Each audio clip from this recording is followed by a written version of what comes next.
Get your crap off my lawn. That's my sister Lucy, always classy.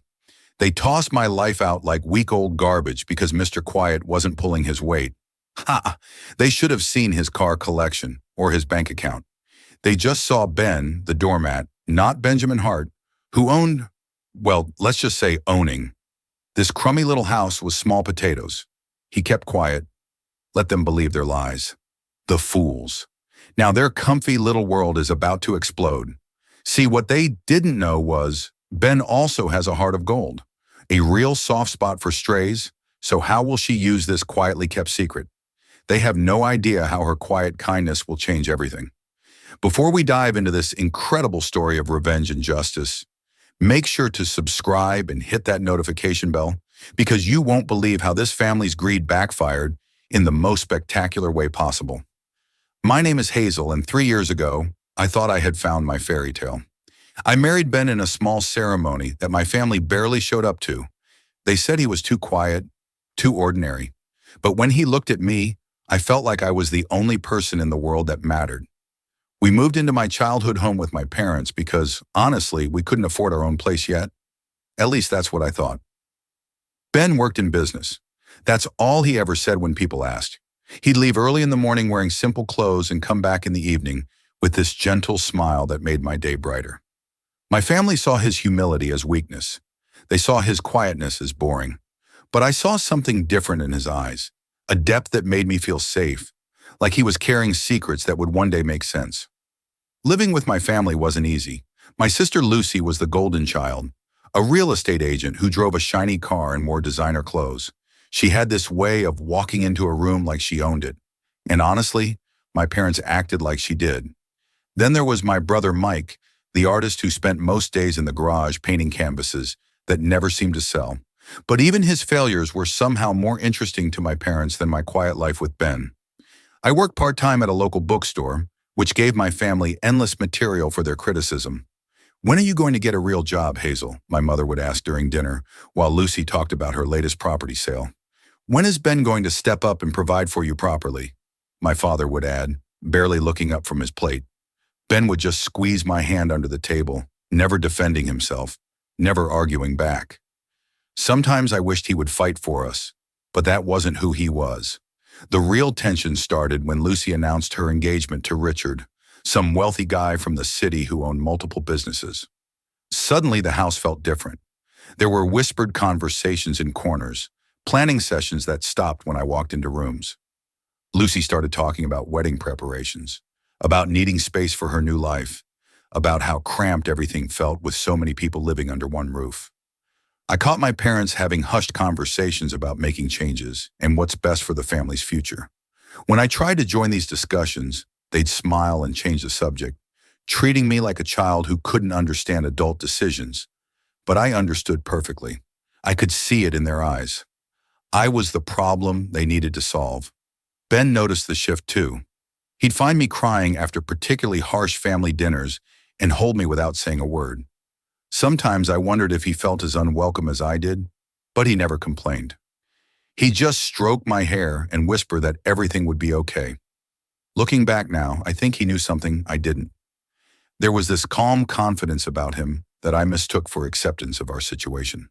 The breaking point was coming, and I could feel it building like storm clouds gathering overhead, dark and heavy, with the promise of something that would change everything forever. The storm finally broke on a Tuesday morning.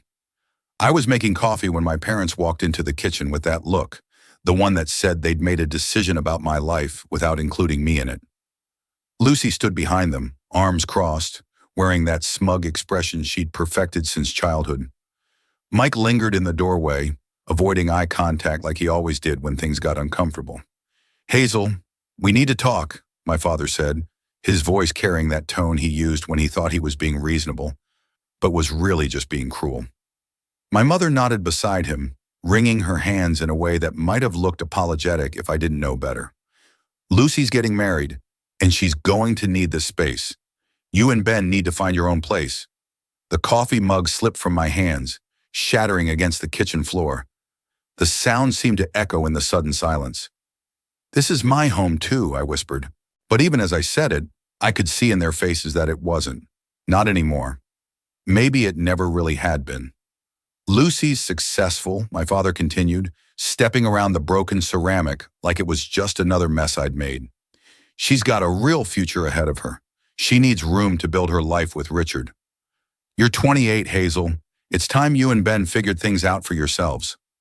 The words hit me like physical blows. Lucy started talking about redecorating my childhood bedroom for her engagement party, discussing paint colors and furniture arrangements as if I was already gone. Ben was at work, unreachable as always during his mysterious business hours. I tried calling him, but it went straight to voicemail. Ben, please call me back, I said, my voice breaking. Something's happening, and I need you. But the silence on the other end felt as empty as the future my family was painting for me. They gave me 48 hours. 48 hours to pack up a lifetime and figure out where to go. I spent that first day crying in my room while Lucy measured the walls and talked to contractors about knocking down the wall between my room and Mike's to create a larger space for her new life. Mike, to his credit, looked uncomfortable with the whole thing, but not uncomfortable enough to speak up for me. The next morning, I woke up to the sound of voices in the hallway. Lucy was showing Richard around, pointing out where they'd put their new furniture, discussing their plans like I was already just a memory. This will be perfect for entertaining, she said, her voice bright with excitement. Much better than having it cluttered with people who aren't really contributing to the household. I spent the day desperately calling friends, trying to find someone who could help us, somewhere we could stay. But most of my friends had moved away or started their own families. The few who remained offered couches for a night or two. Nothing permanent. The reality of my situation settled over me like a heavy blanket. I had nowhere to go. When Ben finally came home that evening, I threw myself into his arms and sobbed. He held me tight, but there was something different about his embrace, a tension I'd never felt before. I tried to call you, I said through my tears. Where were you? Why couldn't I reach you? I'm sorry, he said quietly, stroking my hair. I was in meetings all day, important ones. I couldn't step away. There was something in his voice, a weight I didn't understand. Don't worry about this, Hazel. I'll handle it. But how could he handle it? We had barely any savings, no real plan, and my family had made it clear we weren't welcome. That night, I lay awake listening to Lucy and Richard laughing in the living room, making wedding plans in the house where I'd grown up, and I felt more alone than I ever had in my life. The final morning came faster than I expected. I woke up to find my belongings being carried out of the house, not by professional movers, but by my own family members, treating my possessions like unwanted clutter at a garage sale. My clothes were stuffed into garbage bags, my books thrown into cardboard boxes without any care for their condition. What are you doing? I screamed, running outside in my pajamas.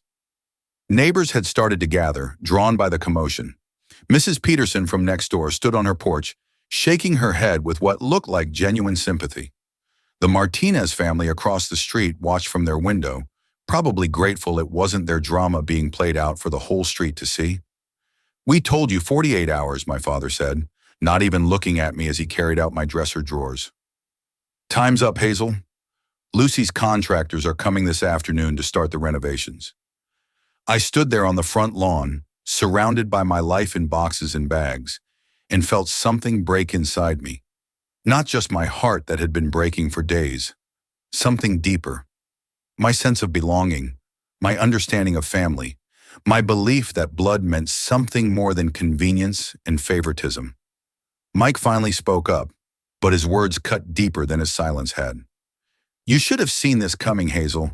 Ben can't even afford to buy you nice things. How did you think this was going to work out? He gestured at my pile of belongings. Maybe this is the wake-up call you both needed. The neighbors were staring now, some with pity, others with the kind of curiosity that comes from watching someone else's life fall apart. I sat down on my suitcase right there on the front lawn and cried. Not the quiet tears I'd been shedding for days, but the kind of sobbing that comes from losing everything you thought was solid in your world. That's when I heard the car pulling up, Ben's voice calling my name, and everything, absolutely everything, was about to change. Ben stepped out of his usual modest sedan, and for a moment, everything went quiet. Even my family stopped their packing to look at him. There was something different about the way he carried himself. Not the defeated posture of a man watching his life crumble, but the confident stride of someone who knew exactly what he was doing. "What happened here?" he asked quietly, his voice steady as he took in the scene. My belongings scattered across the lawn. My family standing around like they were cleaning up after a natural disaster. Me sitting in the middle of it all, like the last survivor of something terrible. "Ben," my father said, trying to sound reasonable. "We explained the situation to Hazel. You two need to move on with your lives. This is what's best for everyone." Ben walked over to me, helped me to my feet, and wiped the tears from my cheeks with the kind of gentleness that made me fall in love with him in the first place. Then he turned to my family, and I saw something in his eyes I'd never seen before. Not anger exactly, but a kind of cold certainty that made my breath catch. "You're right," he said calmly. "This is what's best for everyone." He pulled out his phone and made a call. "Hi, it's Benjamin. We need to talk. Bring the papers." He listened for a moment, then added, "Yes, all of them." "We're at the house," Lucy laughed. Actually laughed. "What papers? Ben, what are you going to do? Call the police? We own this house. Hazel grew up here, but that doesn't give you any rights." Ben just smiled, a small knowing smile that should have been a warning to all of them.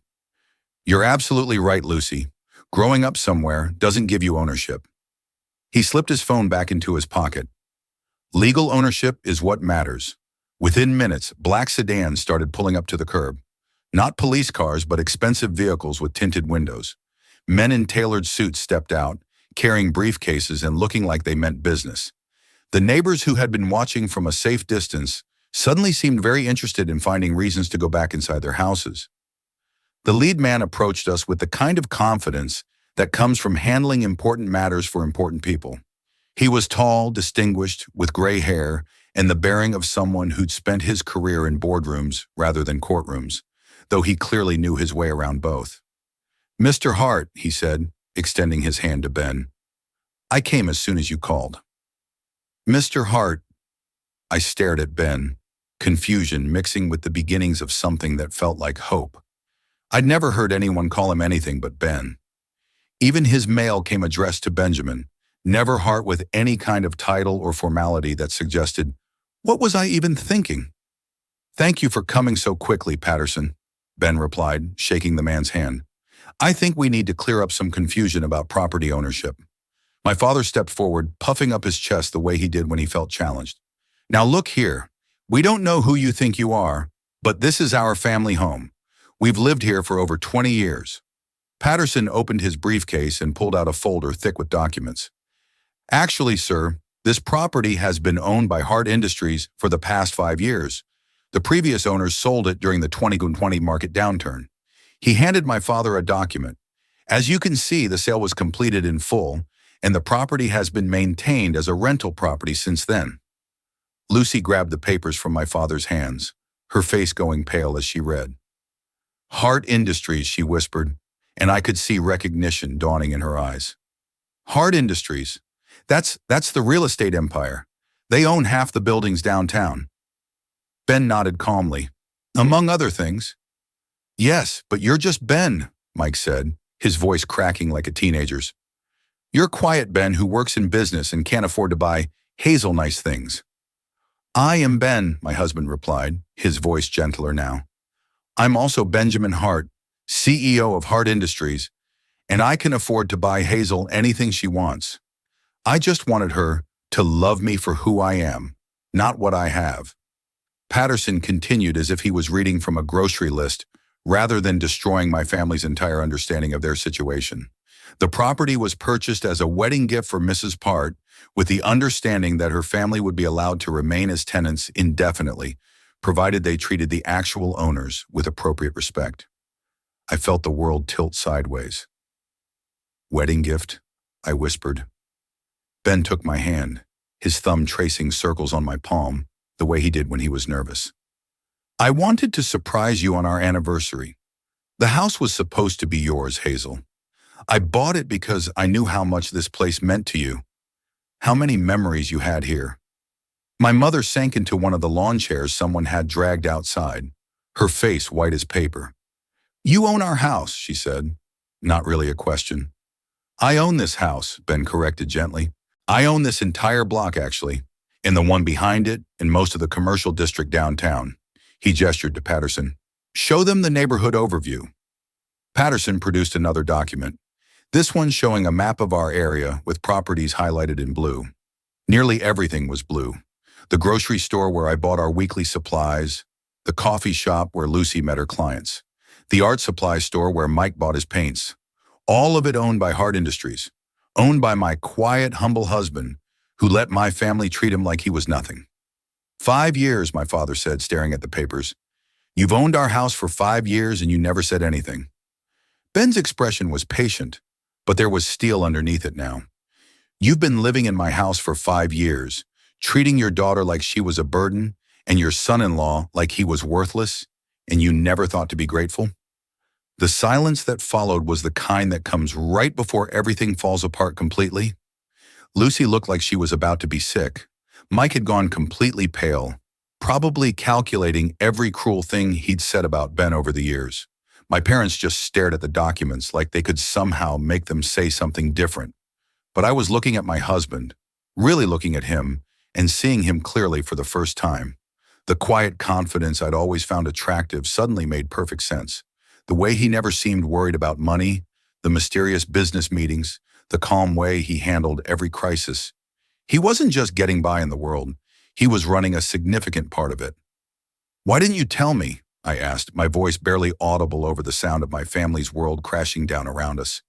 Because I wanted you to choose me, he said simply. Not my money, not my company, not what I could give you. Just me. And in that moment, standing in the middle of the wreckage of my old life, I realized that I had chosen him.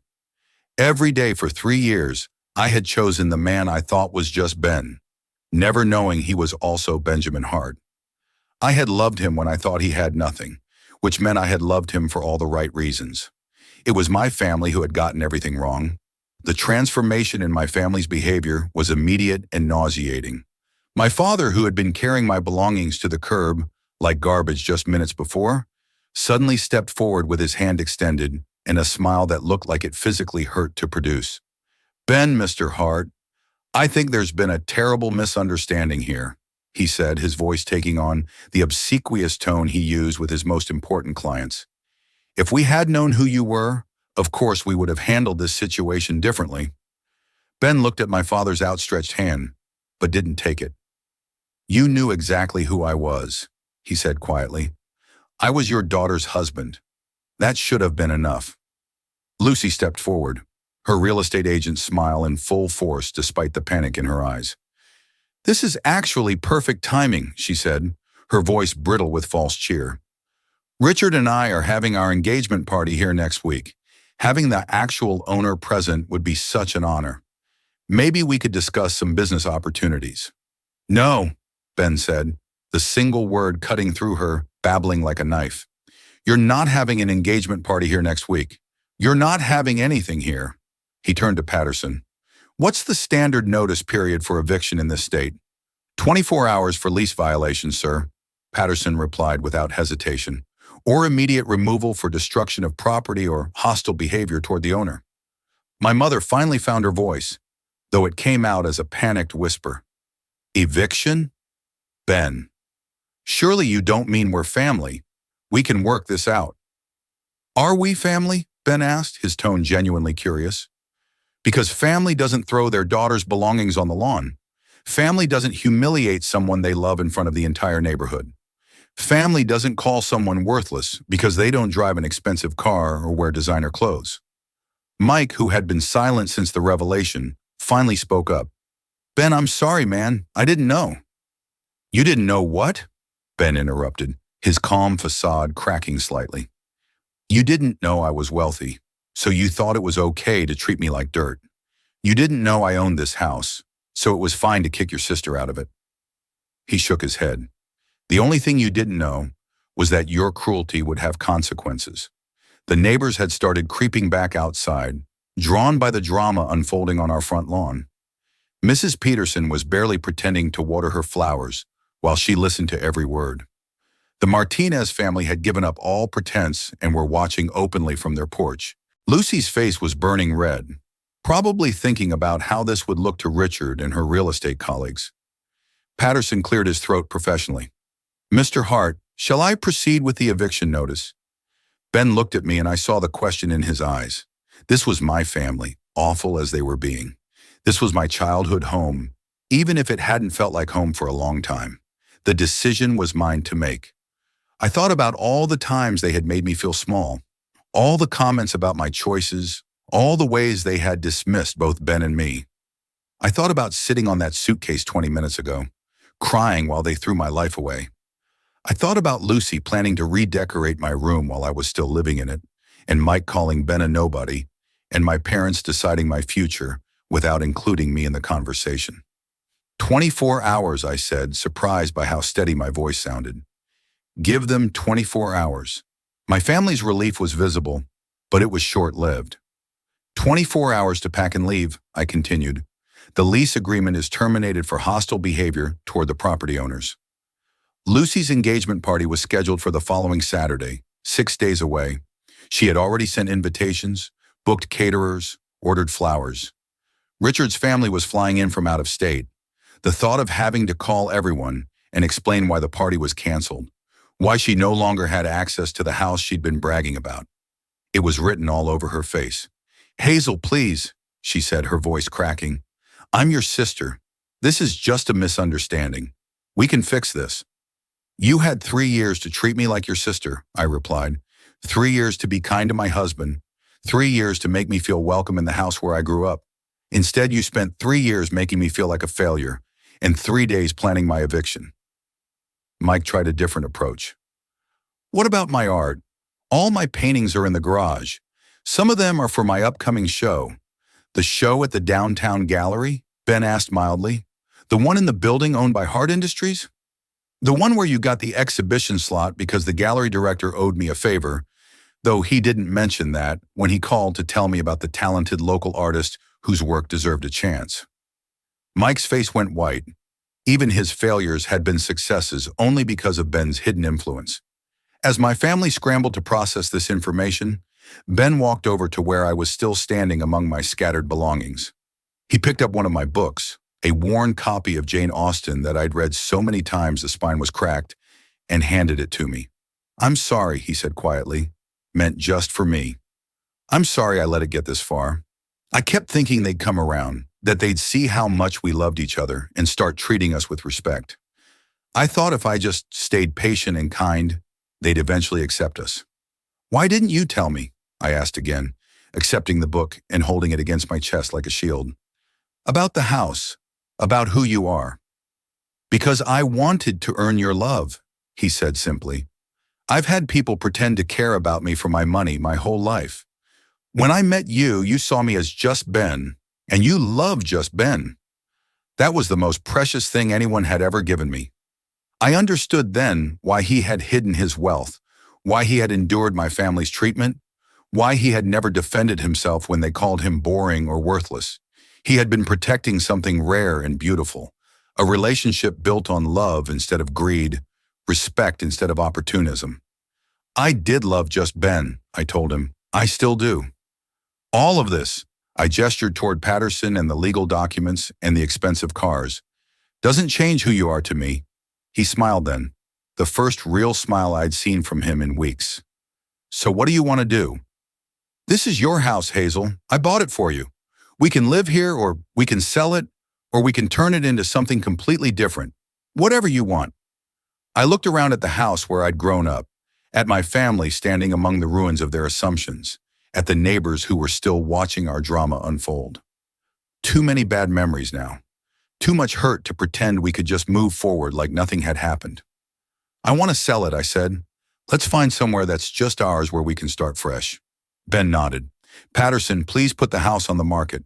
Let's see what it's worth these days."